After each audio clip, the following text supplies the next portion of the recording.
Security protocols demanded the animal be shot on sight. A massive, wounded creature breaking into a sterile pediatric ICU is the stuff of nightmares. But when the glass shattered and the beast stood over the dying boy's crib, it didn't bare its teeth at the child. Instead, it turned its scarred face toward the wall and snarled at an invisible killer that no doctor, no machine, and no human could detect, until it was almost too late. The silence in room 304 wasn't peaceful, it was heavy. It was the kind of silence that presses against your eardrums, filled only by the rhythmic, mechanical hissing of the ventilator and the erratic beeping of the cardiac monitor. To Sarah Jenkins, that sound was the countdown of a clock she couldn't stop. Outside, a blizzard was hammering the small town of Crestwood. The wind howled like a living thing, rattling the double-paned windows of the hospital, burying the world in white. But inside, the temperature was artificially controlled, the air smelling of antiseptic and stale coffee. Sarah sat in the hard plastic chair she hadn't left in 3 days. Her eyes were red-rimmed, dry, and burning. She stared at Toby. Her 7-year-old son looked so small in the hospital bed, swallowed up by blankets and wires. His skin, usually sun-kissed and full of life, was a terrifying shade of gray. "I'm here, baby. Mom's here," she whispered, her voice cracking. She reached through the railing and took his small, limp hand. It felt cold. Too cold. The door opened with a soft whoosh, and Dr. Eris stepped in. He was a tall man, clinical and detached, the kind of doctor who looked at charts rather than people. He adjusted his glasses and sighed, a sound that Sarah had come to dread. "Mrs. Jenkins," he began, his voice devoid of the hope she was desperate to hear. "We've run the toxicology screen again. We've checked for viral meningitis, autoimmune disorders, even rare genetic conditions. Nothing is showing up." "Then why is he dying?" Sarah asked, the question sharp and jagged. "He was playing soccer a week ago. He came home complaining of a headache and nausea, and now, look at him." Dr. Eris shook his head slightly. "Ideally, we would transfer him to the specialist center in Denver, but with this storm—" He gestured toward the window, where the snow was falling so thick it looked like a white curtain. "No helicopters can fly, and the roads are closed. We are doing everything we can to support his organs, but his heart rate is dropping. His oxygen saturation is struggling to stay above 80%, even on the vent." He paused, the silence stretching out. "You should prepare yourself. If he doesn't turn a corner tonight—" He didn't finish the sentence. He didn't have to. The implication hung in the air like smoke. Sarah felt a sob catch in her throat, but she swallowed it down. She couldn't break. Not yet. Not while Toby was still here. "Thank you, doctor," she said, her voice hollow. Dr. Eris nodded and checked the monitor one last time before leaving. As the door clicked shut, the isolation of the room crashed down on Sarah. She felt like she was underwater, drowning in slow motion. She stood up and walked to the window, needing to see something other than the monitors. The hospital was located on the edge of town, backed right up against the dense pine ridge forest. Usually, the view of the trees was comforting, but tonight, the forest was a dark, churning mass of shadows whipped by the wind.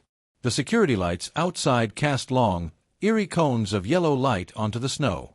That's when she saw it. At first, she thought it was a trick of her exhausted mind. A shadow detaching itself from the tree line. But the shadow moved with a heavy, limping gait. It stepped into the pool of yellow light, and Sarah gasped. It was a wolf. Or perhaps a massive coyote-wolf hybrid. It was huge, its fur matted with ice and snow. But it looked wrong. It was favoring its right front leg, holding it up as it hobbled through the deep drifts. Most wild animals would run from the lights, from the hum of the hospital generators. But this creature was walking straight toward the building. Straight toward the pediatric wing. "You poor thing," Sarah whispered, her breath fogging the glass. "You're lost." The animal stopped. It was about 10 yards from the window. Slowly, it lifted its massive head. Sarah froze. The animal wasn't looking at the parking lot. It wasn't looking at the security guard booth, which was empty due to the shift change. It was looking directly at her. No, not at her. It was looking past her. At the bed. At Toby. The creature's eyes were a piercing amber, glowing in the reflection of the security lights. There was an intelligence in them that unsettled Sarah. It didn't look like a predator scouting a meal. It looked concerned. The wolf took another step forward, dragging its injured leg. It stumbled, falling into the snow, and Sarah instinctively reached out and touched the cold glass, her heart aching. "Get up," she whispered. "You'll freeze out there." As if hearing her, the beast shook its snowy coat and forced itself back up. It continued its slow, painful march until it was right outside the window of room 304. The room was on the ground floor, though elevated slightly due to the foundation.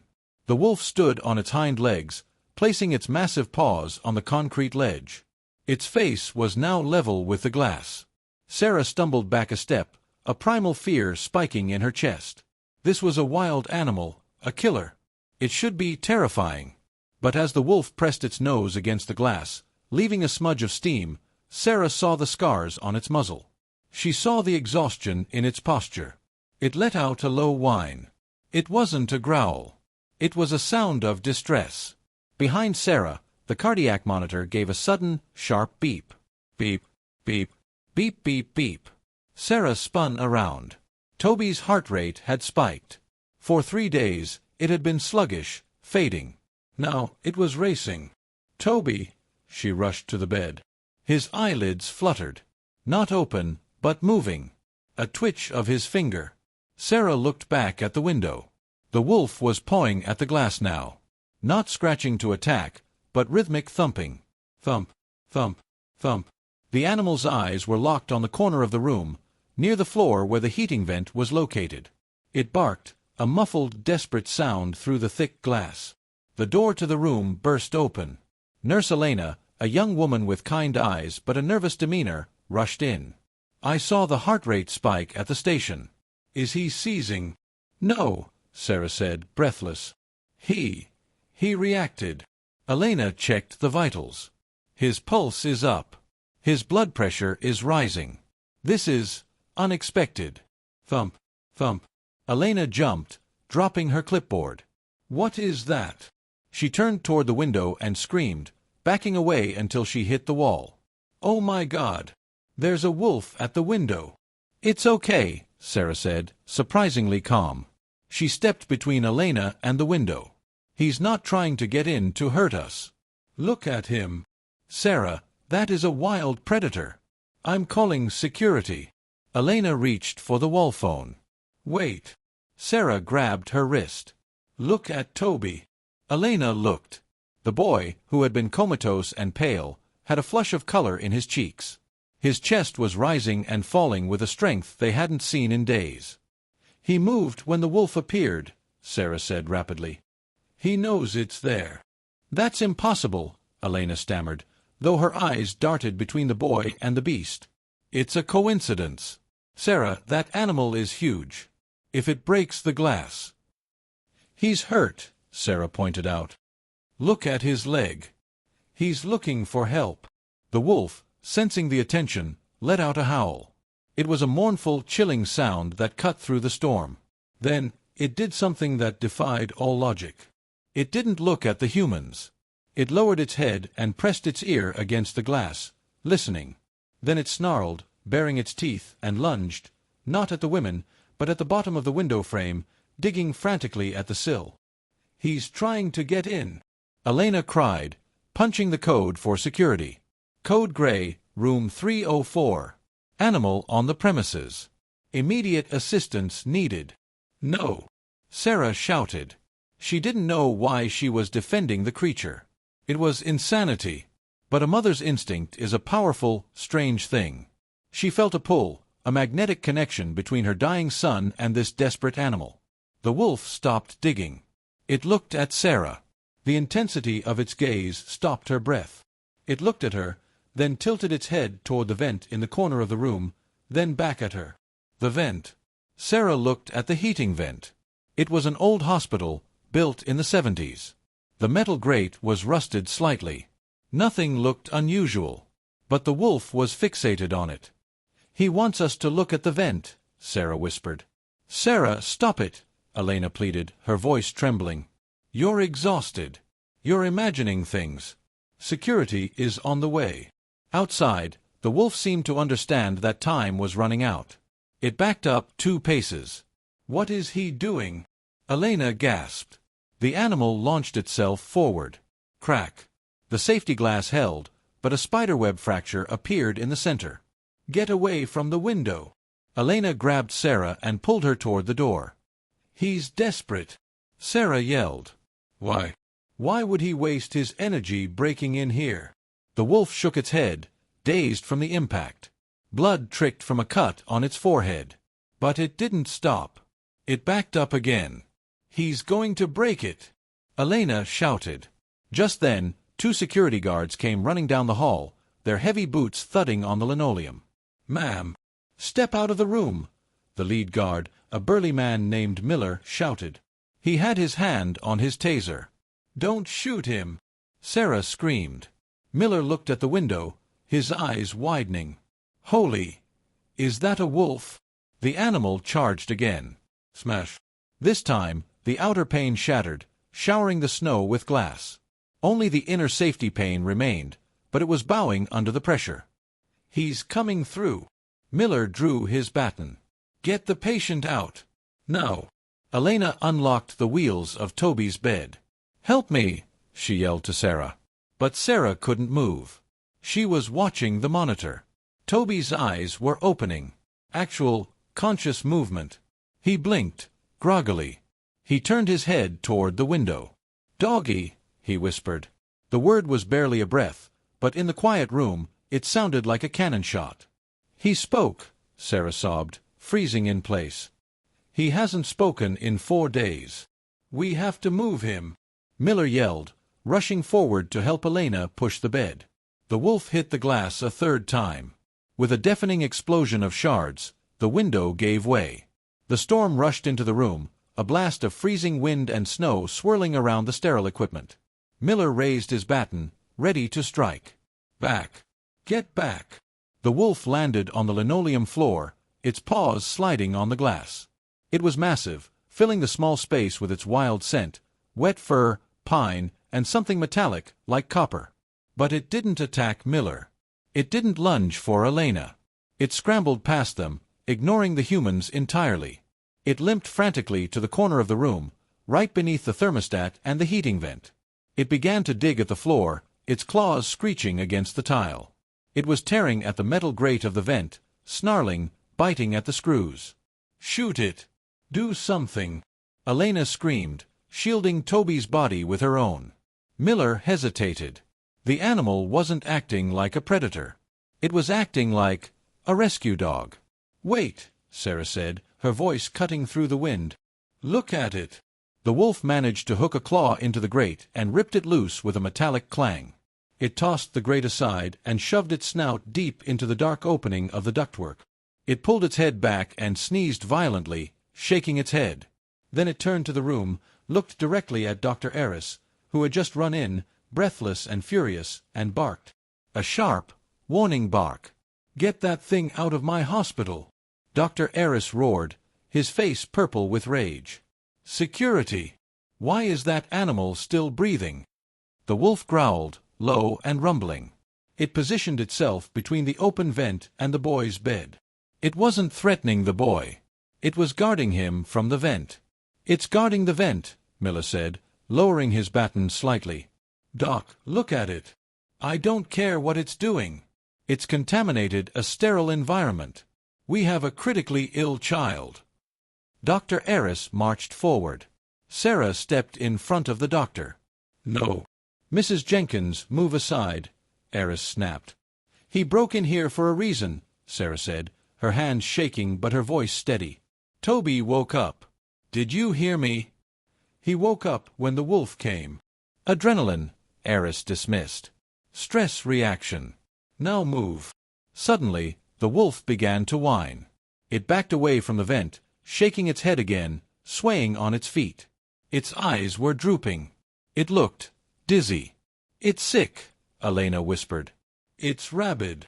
No, Sarah realized with a jolt of horror. It's not sick. She looked at the vent. Now that the grate was off, she could hear a faint hissing sound.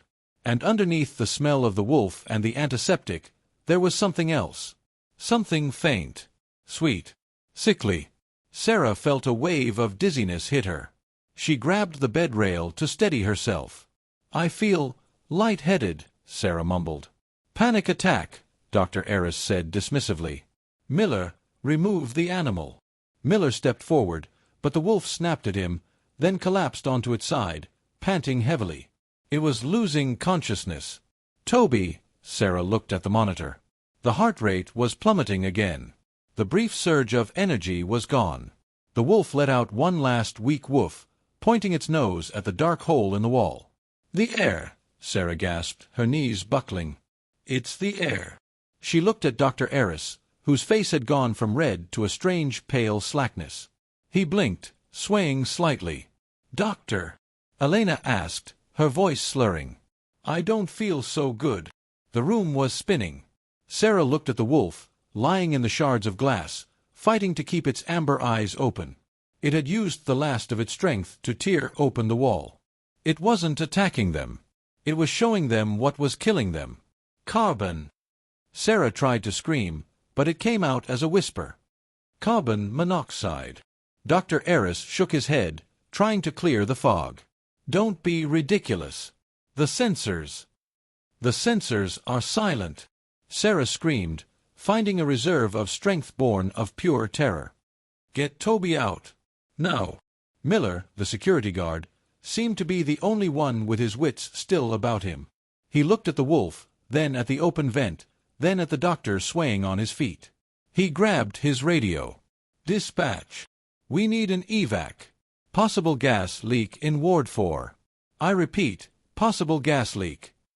He grabbed the handle of Toby's bed. "Elena, help me push." But as they tried to move the bed, the lights in the room flickered. A deep, ominous rumble shook the floorboards beneath their feet. The wolf's eyes snapped open wide. It dragged itself up, ignoring its broken leg, and threw its body across Toby's legs, covering the boy as if anticipating a blow. "What is that?" Dr. Eris whispered, looking at the ceiling. The hissing sound from the vent turned into a roar. The roar that filled room 304 wasn't an explosion, not yet. It was the sound of high-pressure gas rupturing a corroded main line, vibrating through the ductwork like the throat of a waking dragon. For a split second, nobody moved. The sound was so loud it was paralyzing. The wolf, however, did not freeze. It was already in motion. Despite the shards of glass digging into its flank and the obvious agony of its injured leg, the massive animal didn't cower. It stood over Toby's legs, its body rigid, acting as a living shield between the boy and the open vent spewing invisible death. "Gas!" Miller, the security guard, bellowed, his voice cracking over the deafening hiss. "We have to move. Now." Dr. Eris stood rooted to the spot, blinking sluggishly. His face had gone slack, his eyes unfocused. "The sensors," he mumbled, his words thick and slurred. "Sensors are green. The sensors are wrong." Sarah screamed. She grabbed the metal railing of Toby's bed, her knuckles white. The adrenaline in her system was the only thing fighting off the sudden, crushing wave of nausea rolling over her. "Help me push him." Miller holstered his baton and threw his shoulder against the foot of the bed. "Elena, grab the force stand. Don't disconnect anything unless you have to." Elena, weeping with terror but moving on autopilot, grabbed the rolling stand. "I've got it. Go." They shoved the bed toward the door. The wheels squeaked in protest, skidding slightly on the glass-strewn floor. The wolf scrambled off the bed as it began to move. It didn't run ahead to save itself. Instead, it circled behind Dr. Eris, who was swaying dangerously, seemingly mesmerized by the open vent. The doctor stumbled toward the wall, reaching out as if to put the grate back on. "Fix it," Eris whispered, totally delirious from the rapid oxygen displacement. The wolf snarled, a guttural vibrating sound, and snapped its jaws inches from the doctor's hand. Eris recoiled, tripping over his own feet and falling hard onto the linoleum. "Leave him," Miller shouted from the doorway. "We can't carry him and push the bed. We can't leave him to die." Sarah cried. She let go of the bed and ran back. She grabbed Dr. Eris by the arm, pulling with all her strength. "Get up! You have to get up!" Eris was dead weight. The room was filling with a smell now, not the gas itself, which was odorless, but the sulfur additive, rotting eggs and old earth. The wolf moved. It didn't bite the doctor. It shoved its snout under Eris's shoulder and heaved upward, using its massive head as a lever. At the same time, it nipped sharply at the doctor's ankle. Pain cut through the fog in Eris's brain. He yelped and scrambled backward, finding his footing. "Move!" Sarah shoved him toward the door. The wolf waited until every human was across the threshold before it limped out, turning back once to snarl at the room as if challenging the gas itself. Scene start. Int. Hospital hallway, night. The hallway was chaotic, but not yet in full panic mode. The sound from the room was muffled by the heavy door swinging shut, but the smell was leaking out. "Fire alarm!" Miller shouted to a passing nurse. "Pull it! We need full evacuation." "But the protocol," the nurse stammered. "Pull it!" Miller roared. The nurse slammed her hand against the red lever. WHEEP, WHEEP, WHEEP.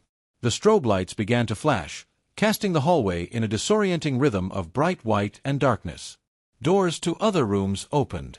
Parents stepped out, confusion etched on their faces. Babies were crying. "Evacuate!" Elena yelled, her voice shrill. "Everyone to the north exit. Now!"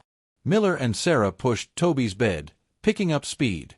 The wheels rumbled over the tile.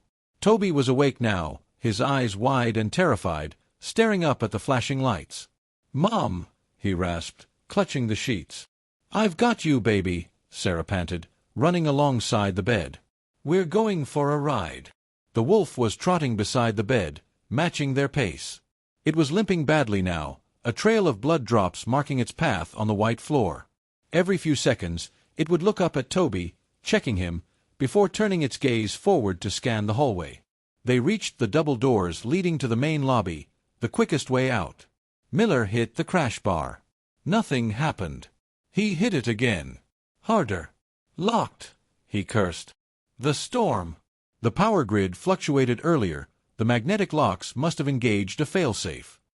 "Use your keycard," Sarah yelled. Miller swiped his badge. The reader blinked red. "Access denied." "The system is rebooting," Miller said, panic finally bleeding into his voice. "We're trapped in this wing."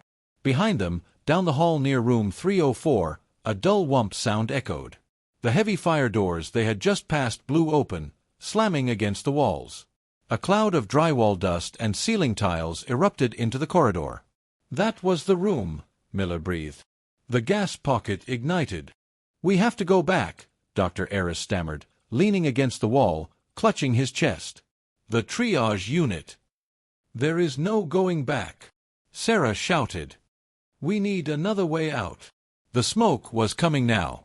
Thick, black, acrid smoke, rolling along the ceiling like an inverted wave. The fire suppression sprinklers burst to life, raining dirty water down on them, mixing with the flashing lights to create a nightmare of sensory overload. Toby started to cough. The sound was wet and weak.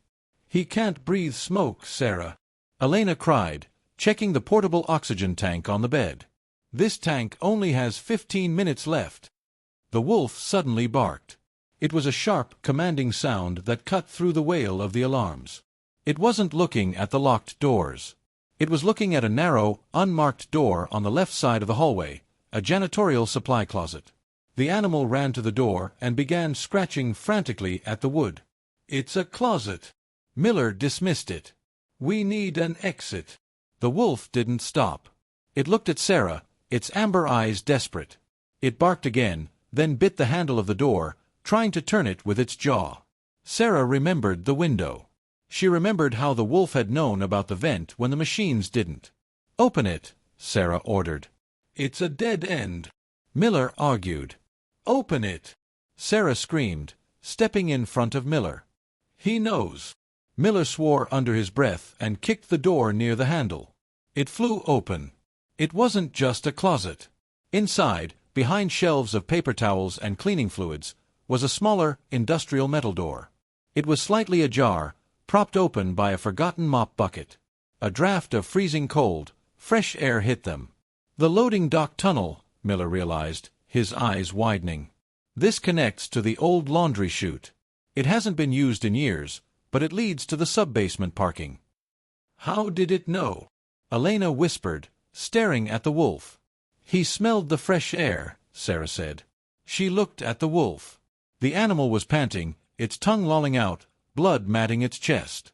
It looked exhausted, close to collapse, but it stood by the open door, waiting for them to pass. Go! Miller shoved the bed toward the closet. It was a tight squeeze. They had to knock over the shelves of supplies, sending bottles of bleach and sanitizer clattering to the floor. They squeezed Toby's bed through the narrow space. Sarah went next, then Elena helping the stumbling Dr. Eris. The wolf brought up the rear. Just as the animal crossed the threshold, the hallway behind them vanished. A wall of orange flame roared down the corridor, fed by the gas main. The heat was blistering, singeing the hair on Sarah's arms. Miller slammed the heavy metal door shut and spun the locking wheel. Boom! The door shook violently on its hinges. Heat radiated through the metal instantly. If they had been in the hallway 5 seconds longer, they would have been incinerated. They were in a concrete tunnel now.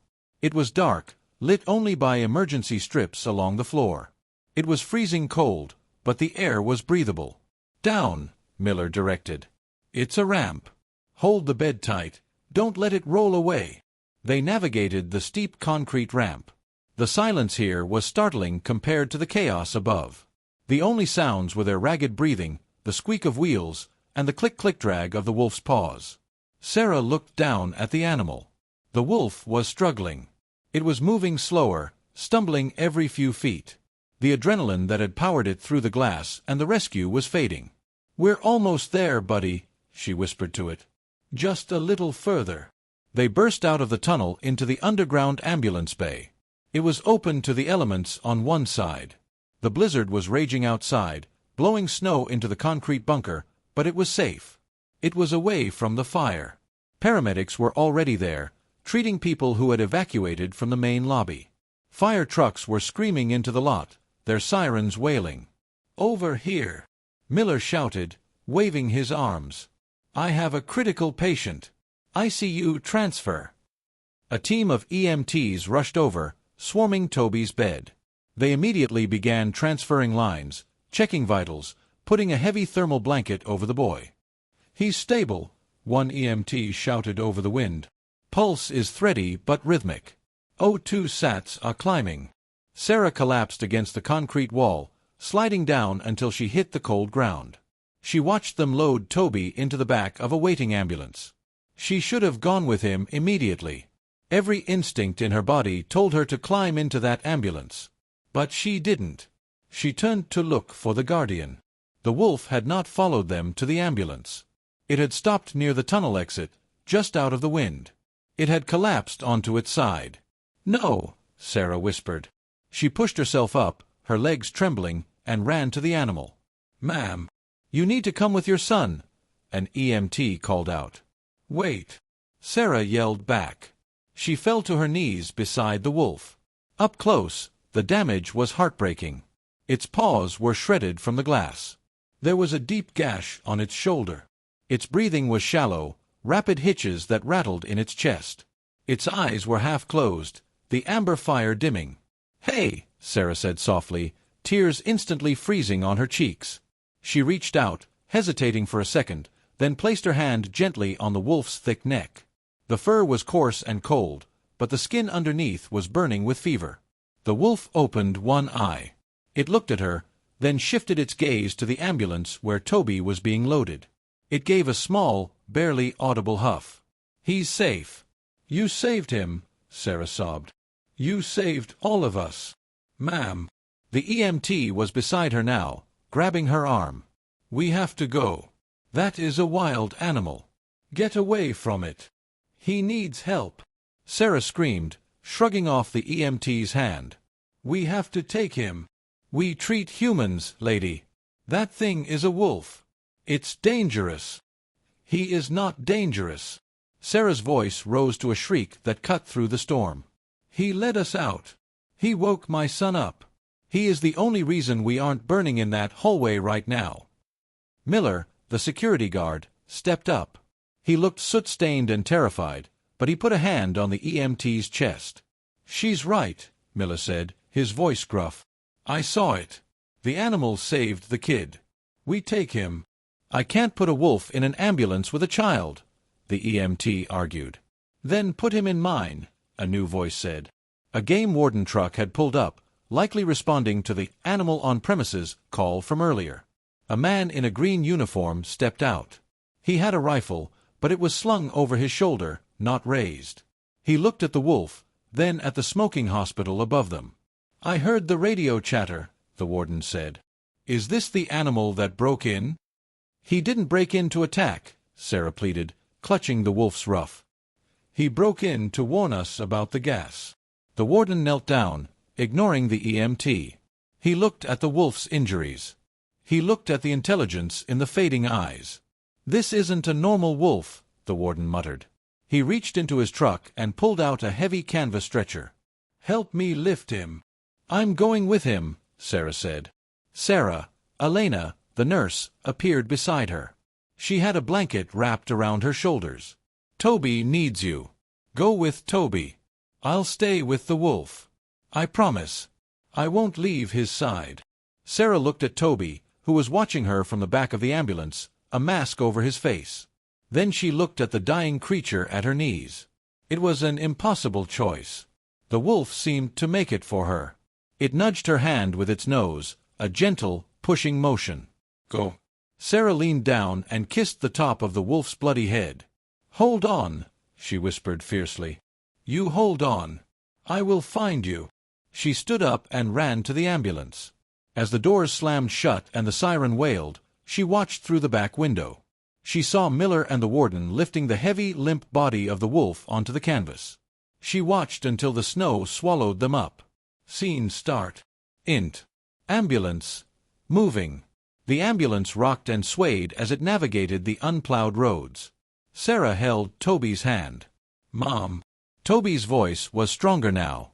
The oxygen was clearing the carbon monoxide from his blood. "I'm here, sweetie." "The doggy," Toby said. "Is the doggy okay?" He's with friends," Sarah lied, praying it would become the truth. "Toby, how did you know he was there?" "You were asleep." Toby frowned, looking confused. "I wasn't asleep, Mom. I was stuck in a dark room. I couldn't find the door." He looked at her with innocent, wide eyes. "Then I heard him calling me. He was barking, but inside my head. He told me the bad air was coming. He told me to wake up or the bad air would keep me in the dark room forever." Sarah felt a chill that had nothing to do with the blizzard. Scene start. EXT. Hospital ruins. Morning. Hours later. The sun rose over a scene of devastation. The entire east wing of the Crestwood Hospital was a blackened shell. The fire had been contained, but the damage was done. Yellow police tape fluttered in the wind. Fire trucks were still hosing down hotspots. In the parking lot, a makeshift command center had been set up. News crews were swarming the perimeter, cameras trained on the smoking ruins. Sarah stood by a police cruiser. She had refused to leave the site after Toby was settled in a transfer unit at the neighboring county hospital. She needed answers. A fire chief, a heavy-set man with soot-stained gear, walked over to her and a group of administrators, including a very pale, shaken Dr. Eris. "We found the source," the chief said, holding a plastic bag. Inside was a jagged piece of metal pipe. "Ruptured gas main," Dr. Eris said quickly. "A tragic accident. Old pipes." "Not just old," the chief said, his eyes hard. He held up a second bag.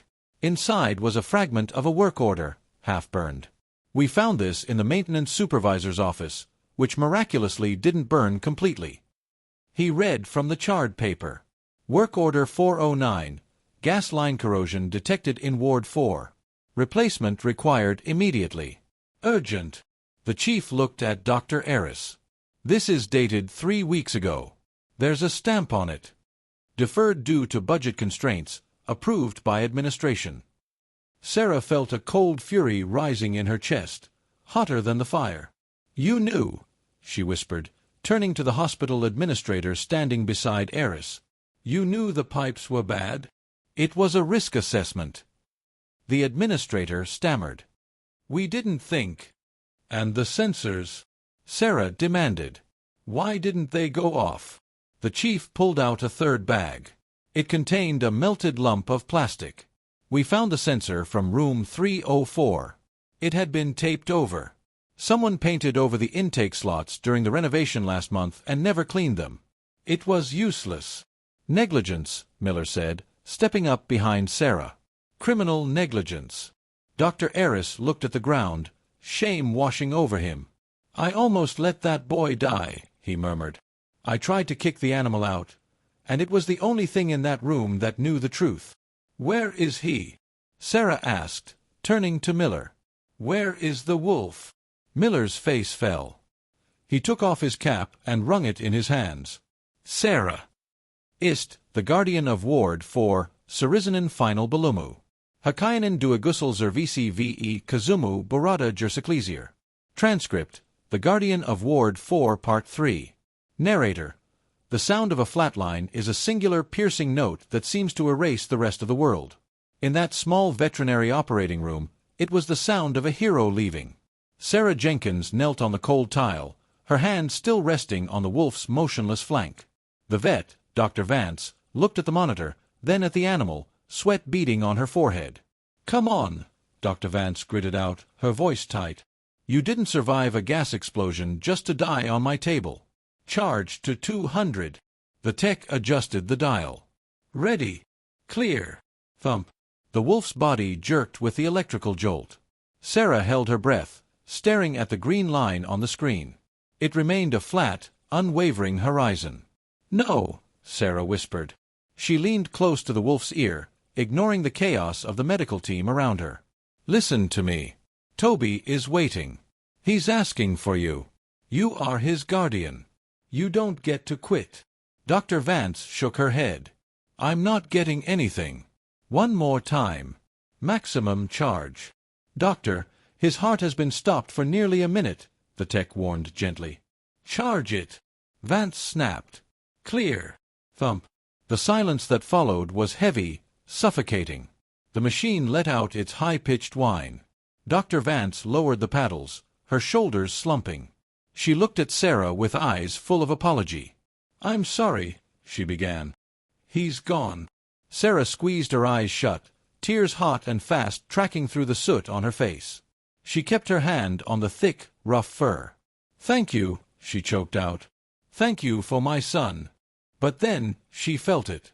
Not a movement, not a breath, but a faint, rhythmic vibration under her palm, like a drum beating deep underground. Beep. The sound was so soft everyone missed it. Beep. Dr. Vance's head snapped up. She stared at the monitor. A small, jagged green peak rose from the flatline. Then another. Then another. Beep, beep, beep. "We have a rhythm," the tech shouted, his voice cracking. "Sinus rhythm. It's weak, but it's there." Sarah gasped, a laugh breaking through her sob. "He came back." Dr. Vance was already moving again, barking orders. "Get him on pure oxygen. Start the dopamine drip. Stabilize that blood pressure. He's not out of the woods, but he's fighting." She looked at Sarah. "He heard you. I don't know how, but he heard you." Scene start. Int. Hospital room, new location. 1 week later.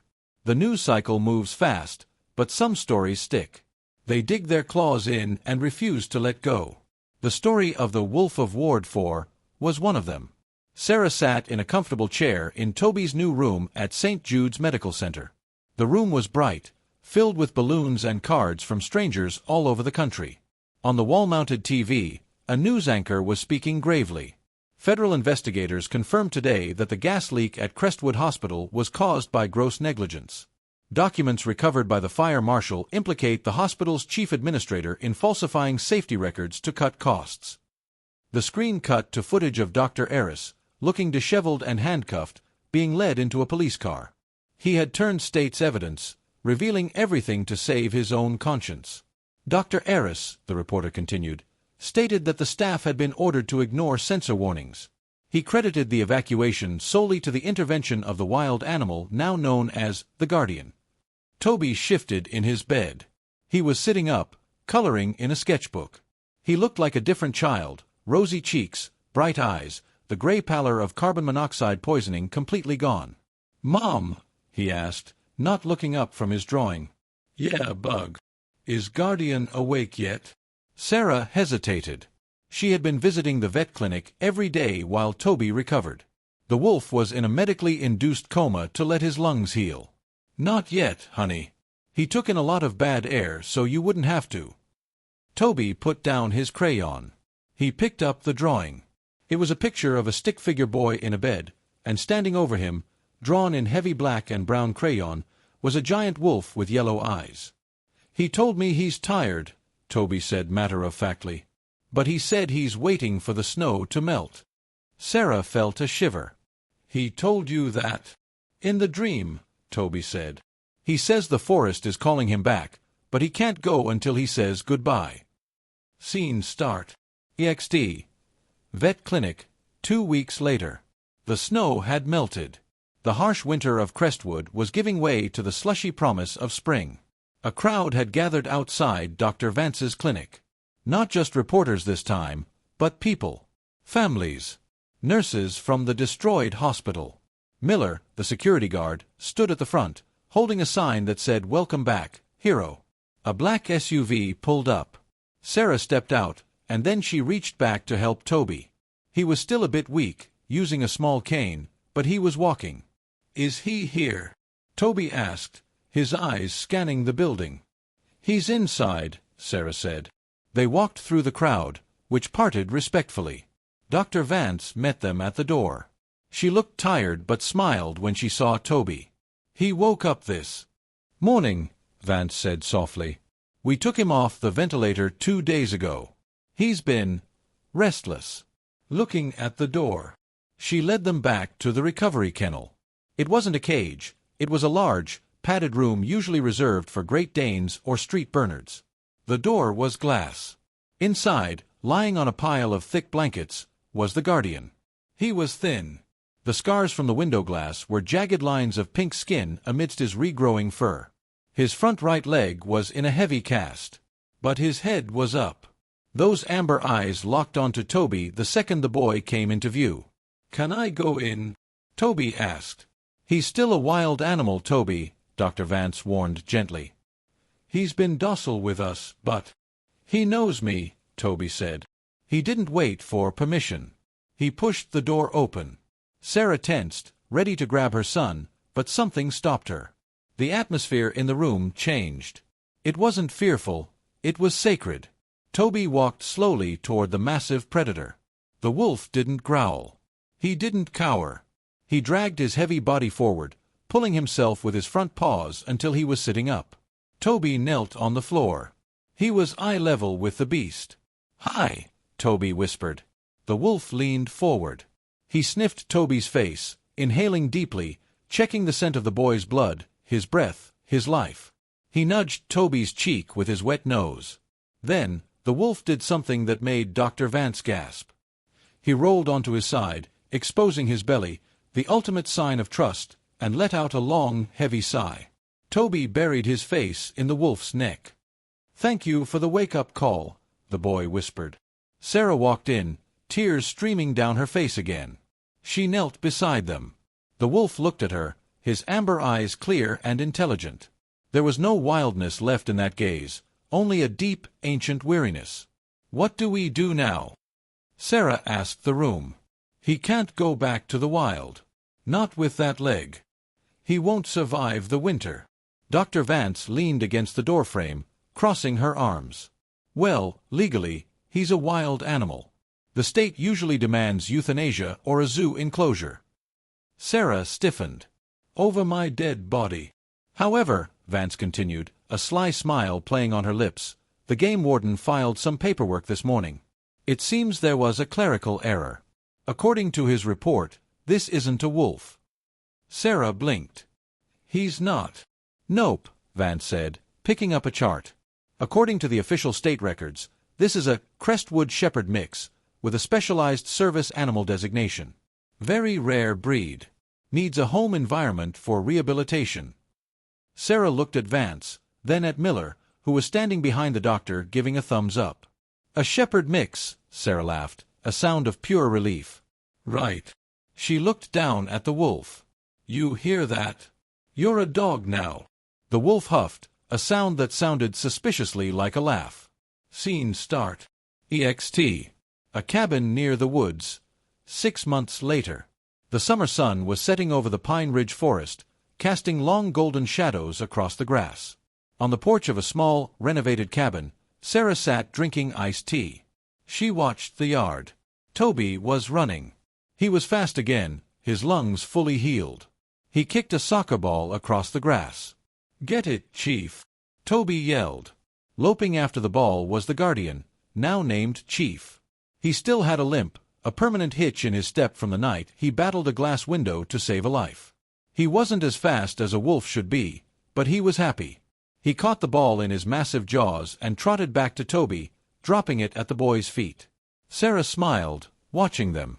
The nightmare of Ward 4 felt like a lifetime ago. The hospital had been demolished and was being rebuilt as the Guardian Children's Center, with safety protocols that were the strictest in the state. But the real safety wasn't in protocols or sensors. Chief stopped suddenly. His ears pricked up. He looked toward the treeline, where the dark, dense woods began. For a moment, the old wildness returned to his posture. He stared into the shadows, his body tense, listening to something human ears couldn't hear. Toby stopped playing. What is it, Chief? The wolf stood like a statue for a long moment. Then, he looked back at Toby, his tail giving a slow, rhythmic wag. He turned his back on the wild forest and nudged the ball toward the boy. He had made his choice. Sarah took a sip of her tea, a profound sense of peace settling over her. Narrator. They say animals operate on instinct, that they are driven only by hunger, survival, and territory. But anyone who saw the events of that winter night knows the truth. Sometimes, a spirit is sent when we need it most. Sometimes, the wild things in the dark aren't there to hurt us. They are there to watch over us when we are too blind to see the danger ourselves. Chief wasn't just a wolf who wandered out of the snow. He was a promise kept. A reminder that even in the coldest nights, when the air turns to poison and the world seems to be ending, we are never truly alone. OUTRO, if this story kept you on the edge of your seat, hit that like button, it helps more than you know. And I want to hear from you in the comments. Do you believe animals have a sixth sense about danger? Have you ever had a pet warn you about something before it happened? Type yes if you believe, or share your story below. I read every single one. Don't forget to subscribe and turn on notifications. We have a new story coming next week about a firefighter who heard a voice in an empty burning building. You won't want to miss it. Until then, stay safe and keep watching the shadows. You never know who might be watching over you.